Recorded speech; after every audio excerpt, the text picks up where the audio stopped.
मैं मानता हूं कि देश के 80% लोग पीड़ित हैं, हकों के लिए लड़ रहे हैं। कोई घर में लड़ रहा है, कोई बाहर लड़ रहा है, कोई रोड पे आके आवाज़ उठा रहा है, कोई आवाज़ नहीं उठा पा रहा है। सबकी बात वो करते हैं। भारत की राजनीति पे सबसे बड़ा असर इस सदी में इस यात्रा का पड़ेगा।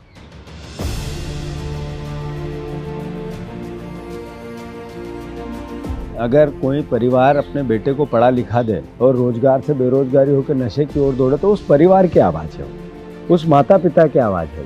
तो वो राहुल जी उठा रहे हैं। किसान जो डबल इनकम की आस में मोदी जी पे जिन्होंने भरोसा किया और इतनी अत्यधिक ताकत से उनको मदद कर दी, बड़ा समर्थन दे दिया, आज उसकी इनकम जो थी घट गई, लागत जो थी बढ़ गई। तो वो किसान की आवाज़ राहुल जी उठा रहे हैं। राहुल जी महिलाओं की बात कर रहे हैं जिनके साथ अन्याय होता है, जिनके साथ अभद्रता हो, सबकी आवाज़ एक योद्धा के रूप में वो उठा रहे हैं। मैं मानता हूँ जो 5 न्याय की बात हो रही है, वो 5 न्याय आज देश की नीड है और राहुल जी उनका सबका एक रिप्रेजेंटेटिव के रूप में इस यात्रा के माध्यम से सामने आए।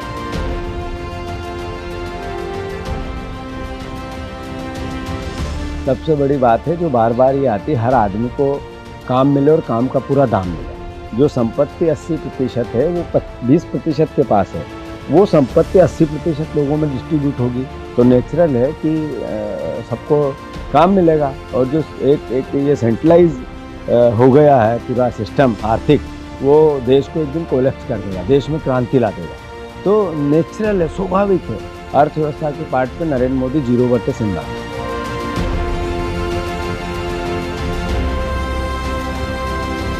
तो मैं मानता हूँ कि अल्टीमेटली हिस्टोरिकल तो ये कि जिन कांग्रेस के योद्धाओं ने देश की आज़ादी के लिए यात्राएं की, अपना सब कुछ समर्पण कर दिया, वैसे ही लोकतंत्र की रक्षा के लिए, संविधान की रक्षा के लिए ये यात्रा है। और जब ये यात्रा मैं समझता हूँ कि आधुनिक गांधी कर रहा है।